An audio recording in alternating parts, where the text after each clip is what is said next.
Assalamualaikum warahmatullahi wabarakatuh. Halo teman-teman, saya Reza Septiana Nurul Hidayah dari kelas 12 IPA 3 SMA Negeri 1 Kobar. Di video kali ini saya akan mempresentasikan PT saya, yaitu tentang materi pembuatan unsur golongan utama dan transisi serta kegunaannya.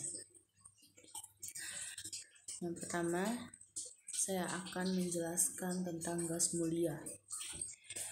Cara pembuatan gas mulia yaitu gas mulia di alam berada dalam bentuk monoatomik karena bersifat tidak reaktif. Oleh karena itu, ekstraksi gas mulia umumnya menggunakan pemisahan secara fisis. Perkecualian adalah radon yang diperoleh dari peluruhan unsur radioaktif. Kemudian, kegunaannya yang pertama, unsur helium. Helium merupakan gas yang ringan dan tidak mudah terbakar. Helium dapat digunakan sebagai pengisi balon udara. Balon-balon raksasa yang memasang berbagai iklan perusahaan-perusahaan besar, termasuk Goodyear. Helium cair digunakan sebagai zat pendingin karena memiliki titik uap yang sangat rendah. Kemudian, unsur selanjutnya yaitu argon. Argon digunakan dalam las titanium pada pembuatan pesawat terbang atau roket. Argon juga digunakan dalam las stainless sebagai pengisi bola lampu pijar karena argon tidak bereaksi dengan wolfram atau tungsten yang panas. Kemudian unsur selanjutnya yaitu neon. Neon dapat digunakan untuk membuat lampu-lampu iklan karena menyebabkan terjadinya menyala yang berwarna terang jika dialiri arus listrik. Contohnya seperti gambar ini. Kemudian unsur selanjutnya yaitu kripton. Kripton bersama argon digunakan sebagai pengisi lampu fluoresen bertekanan rendah. Kripton juga digunakan dalam lampu mercusuar laser untuk perawatan retina, untuk perawatan pada mata. Kemudian xenon. Gas ini digunakan dalam pembuatan tabung elektron, lampu stroboskopik, lampu neon yang berkedip dengan frekuensi tertentu, lampu bakterisida, dan lampu yang digunakan untuk mengeluarkan laser ruby yang menghasilkan sinar yang koheren. Xenon digunakan dalam medan energi nuklir, dalam bejana gelembung udara, probe, dan penerapan lainnya di mana dibutuhkan bobot atom tinggi. Kemudian unsur yang terakhir yaitu radon. Radon yang bersifat radioaktif dahulu digunakan sebagai cat angka pada jam. Radon sekarang digunakan untuk terapi kanker dan sistem peringatan gempa. Namun demikian, jika radon terisap dalam jumlah banyak, malah akan menimbulkan kanker paru-paru. Kemudian untuk materi selanjutnya yaitu alkali dan alkali tanah. Cara pembuatannya. Yang pertama, cara pembuatan dari alkali atau natrium. Pembuatan unsur dan senyawa natrium dapat dilakukan dengan proses Downs, yaitu elektrolisis. Lelehan NaCl, air asin yang mengandung NaCl, diuapkan sampai kering, kemudian padatan yang terbentuk dihancurkan dan dilelehkan. Sedangkan untuk mengurangi biaya pemanasan, NaCl atau titik leburnya 8010 C dicampur dengan 1 bagian CaCl2 untuk menurunkan suhu lebur hingga 5800 Celcius. Kemudian cara pembuatan dari alkali tanah atau magnesium. Pembuatan unsur senyawa magnesium ini dapat diperoleh melalui proses Dawn, di mana magnesium diendapkan sebagai magnesium hidroksida dan menambah CaOH2 ke dalam air laut. Setelah itu, tambahkan asam klorida untuk mendapatkan kloridanya yang kemudian diperoleh kristal magnesium klorida MgCl6H2O. Setelah itu, elektrolisis leburan kristal magnesium dengan terlebih dahulu menambahkan magnesium klorida yang mengalami hidrolisis sebagian kecampuran leburan natrium dan kalsium klorida. Hal ini dilakukan untuk menghindari terbentuknya MgO saat kristal MgCl6H2O dipanaskan, maka magnesium tersebut akan terbentuk pada katode. Kemudian kegunaannya dari berilium atau Be. Berilium digunakan untuk memadukan logam agar lebih kuat, akan tetapi bermassa lebih ringan. Biasanya paduan ini digunakan pada kemudi pesawat jet. Berilium digunakan pada kaca dari sinar X. Berilium digunakan untuk mengontrol reaksi fisi pada reaktor nuklir campuran. Campuran berilium dan tembaga banyak dipakai pada alat listrik, maka berilium sangat penting sebagai komponen televisi. Kemudian magnesium atau Mg. Magnesium digunakan untuk memberi warna putih terang pada kembang api dan pada lampu blitz.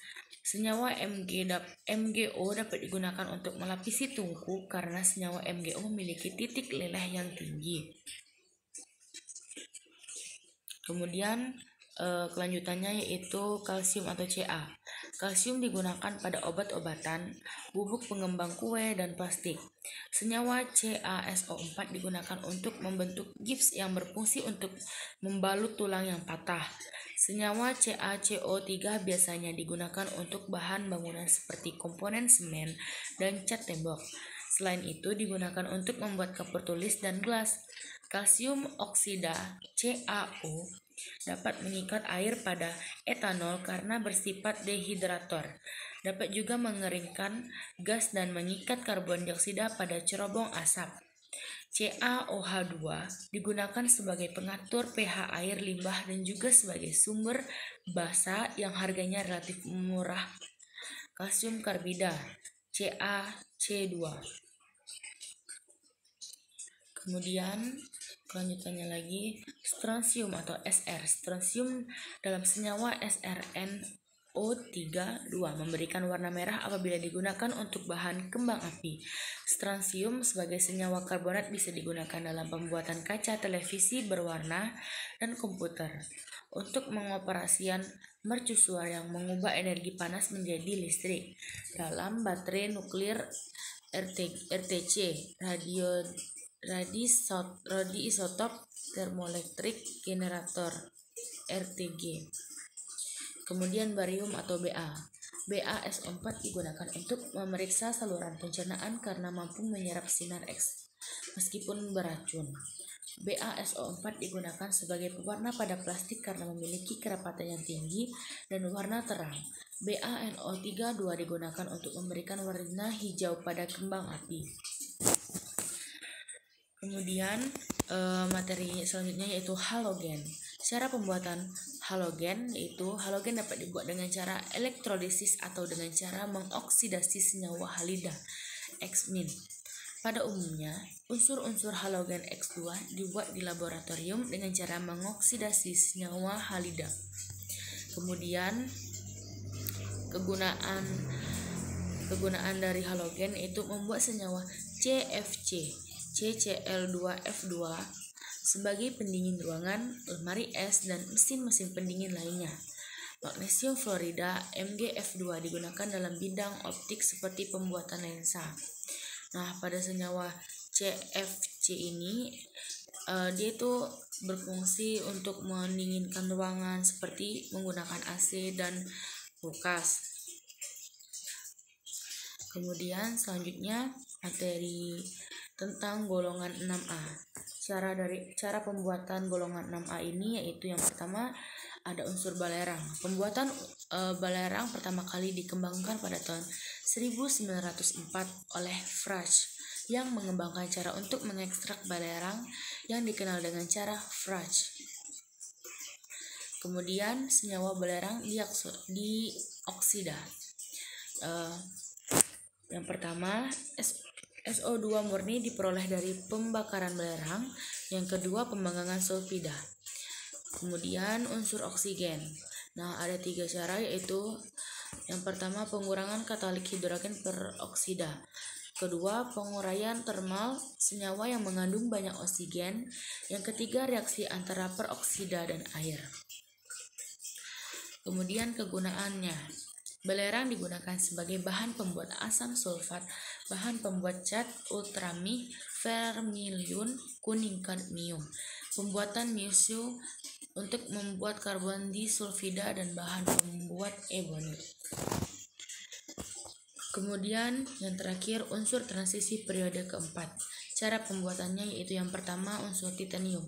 Mengubah biji rutil yang mengandung TiO2 menjadi TiCl4. Kemudian TiCl4 direduksi dengan Mg pada temperatur tinggi yang bebas oksigen. Yang unsur kedua yaitu kromium. Kromium 3 dalam biji diubah menjadi dikromat 6. Kemudian reduksi Cr6 menjadi Cr3. Titik reduksi kromium 3. Oksidasi dalam aluminium dalam reaksi termit.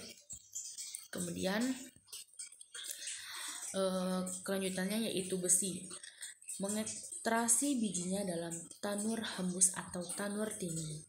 Kemudian unsur nikel, yaitu dengan cara pengeringan, ditanut pengering, kemudian kalsinasi dan reduksi di tanur.